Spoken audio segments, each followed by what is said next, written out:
وما جاء في الصلاة في النعال. وبه قال حدثنا علي بن حجر قال حدثنا إسماعيل بن إبراهيم عن سعيد بن يزيد أبي مسلمة قال قلت لأنس بن مالك أكان رسول الله صلی اللہ علیہ وسلم يصلي في نعليه قال نعم. اس باب میں ترمذی رحمہ اللہ نے حضرت انس رضی اللہ تعالیٰ عنہ کی حدیث ذکر کی ہے.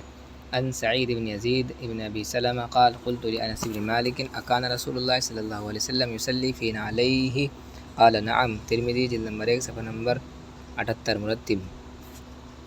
کہ جب ان سے پوچھا گیا کہ کیا حضرت صلی اللہ علیہ وسلم نعلین میں نماز پڑھتے تھے تو انہوں نے جواب دیا کہ ہاں. اس حدیث سے صلاۃ فی النعلین کا جواز معلوم ہوتا ہے بشرطے کہ وہ پاک ہوں اور ان سے مسجد کے تلوث کا امکان نہ ہو. بلکہ امام ابو داؤد رحمہ اللہ جلد نمبر 1 صفحہ نمبر 95 باب الصلاۃ فی النعل مرتب. بلکہ امام ابو داؤد نے اپنی سنن میں ایک حدیث نقل کی ہے. عن شداد بن اوس عن ابیہ قال قال رسول اللہ صلی اللہ علیہ وسلم خالف اليہود فإنهم لا يصلون في نعالهم ولا خفافهم. معجم طبرانی رحمہ اللہ کی ایک روایت میں الفاظ یہ ہیں صلو فی نعالکم. الجامع الصغیر فی احادیث البشیر والنذیر الجزء الثانی صفحہ نمبر 44 طبع المکتبۃ الاسلامیہ لائل پور فیصل آباد برمز طابہ للطبرانی فی معجمہ الکبیر ورمز صاد حا صحیح مرتب وفی عنہ صلو فی نعالکم ولا تشبہوا بالیہود. اس حدیث کی بنا پر بعض حنابلہ اور اہل ظواہر نے جوتے پہن کر نماز پڑھنے کو مستحب قرار دیا ہے. حنفیہ کی بعض کتب میں بھی استحباب کا قول نقل کیا گیا ہے، لیکن جمہور فقہا حنفیہ و شافعیہ و مالکیہ کے نزدیک یہ صرف مباح ہے، مستحب نہیں، اور وہ بھی اس شرط کے ساتھ کہ مسجد کے تلوث کا اندیشہ نہ ہو اور جوتے پاک ہوں. جہاں تک حضرت شداد بن اوف کی حدیث کا تعلق ہے، اول تو اس کی سند میں مروان ابن معاویہ مدلس ہیں اور عنعنہ کر رہے ہیں. نیز اس میں یعلا ابن شداد ہیں جن کے بارے میں حافظ ذہبی رحمہ اللہ نے کہا ہے کہ بعض الائمہ توقف فی الاحتجاج بخبرہ.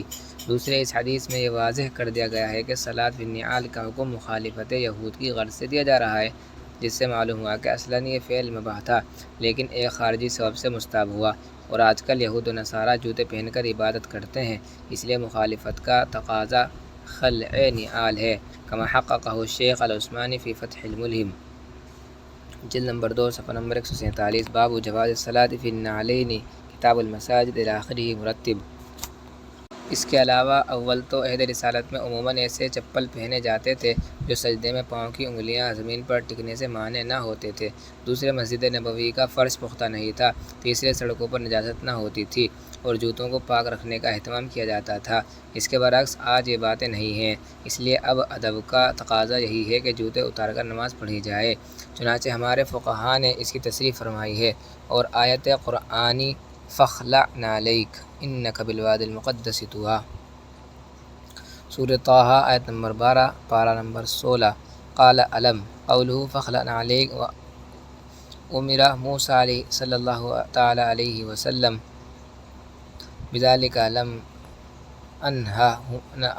انہہما كانتا فی جلد حمار میت غیر مطبوغ کما روا عن الصادق رضی اللہ تعالی عنہ وإکرمہ وقتادہ وسدی ومقاتل وضحاک والکلبی وروا کونہما من جلد حمار فی حدیث غریب فقد اخرج الترمذی بسندہ عن النبی صلی اللہ علیہ وسلم قال کان علی موسیٰ علیہ السلام یوم کلمہ ربہ کساء صوف وجبة صوف أي قلنسوة صغيرة وسراويل صوف وكانت نعلاه من جلد حمار. وعن الحسن ومجاهد وسعيد بن جبير وابن جريج أنهما كانتا في جلد بقرة زكيت ولكن أمر عليه السلام بخلعهما ليباشر بقدميه الأرض فتصيبه بركة الوادي المقدس.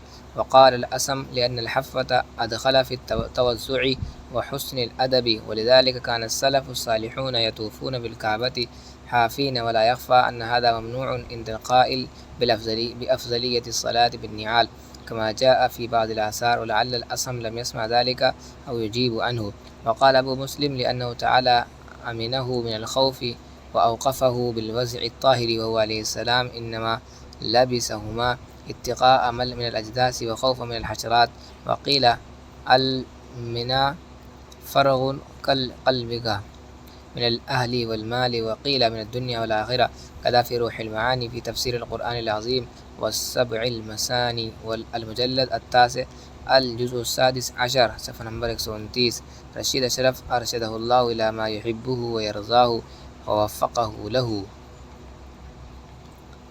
فخلا نعلیک انک بالوادی المقدس طوا سے بھی اس کی تائید ہوتی ہے کہ مقدس مقامات پر جوتے اتارنا ہی ادب ہے.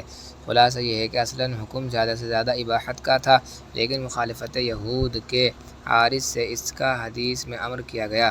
اب جب کہ عارض باقی نہیں تو حکم بھی باقی نہیں. اس پر یہ اشکال ہو سکتا ہے کہ علامہ سیوطی رحمہ اللہ نے در منصور میں حاشیہ جلد نمبر 3 صفحہ نمبر 68 اور 79. علامہ سیوطی رحمہ اللہ نے یہاں خذوا زینتکم عند کل مسجد آیت نمبر 31 سورۃ اعراف کی تفسیر کے تحت حضرت ابو ہریرہ رضی اللہ تعالیٰ عنہ کی مذکور فی المتن حدیث کے علاوہ حضرت علی ابن ابی طالب، عبداللہ ابن مسعود کی روایات بھی مختلف کتب حدیث کے حوالے سے نقل کی ہیں. ان روایات سے جہاں صلاۃ فی النعال کا استحباب معلوم ہوتا ہے، وہیں یہ معلوم ہوتا ہے کہ صلاۃ فی النعال کے حکم کی علت زینت صلاۃ ہے، نہ کہ مخالفت یہود و نصارہ. لیکن الدر المنصور فی التفسیر المعصور کی ان تمام روایات کی صحت پر کلام ہے، بلکہ ان میں سے بیشتر روایات تو انتہائی ضعیف ہیں. واللہ اعلم. مرتب عفی عنہ. در منصور میں خذوا زینتکم عند کل مسجد کے تحت ایک حدیث نقل کی ہے. عن ابی ہریرہ رضی اللہ تعالی عنہ قال قال رسول اللہ صلی اللہ علیہ وسلم خذوا زینت الصلاۃ. قالوا وما زینت الصلاۃ؟ قال البسوا نعالکم فصلوا فیہا. اس سے معلوم ہوتا ہے کہ صلاۃ فی النعال کا حکم بغرض زینت ہے، نہ کہ مخالفت یہود کی وجہ سے. اس کا جواب یہ ہے کہ حافظ بن حجر رحمہ اللہ نے اس حدیث کو کامل ابن عدی رحمہ اللہ اور ابن مردوی رحمہ اللہ سے نقل کر کے لکھا ہے کہ حدیث ضعیف جدا. معارف السنن صفحہ نمبر 7 جلد نمبر 4. اور قاضی شوکانی رحمہ اللہ نے اسے الفوائد المجموعہ فی الاحادیث الموضوعہ صفحہ نمبر 24 جلد نمبر 1 میں ابن عدی رحمہ اللہ، وقیل رحمہ اللہ، ابن حبان رحمہ اللہ اور خطیب بغدادی رحمہ اللہ کے حوالے سے نقل کیا ہے، اور کہا ہے کہ ابن عدی رحمہ اللہ اور ابن حبان رحمہ اللہ کے سند میں کذاب ہیں، لہذا اس سے استدلال درست نہیں. واللہ اعلم.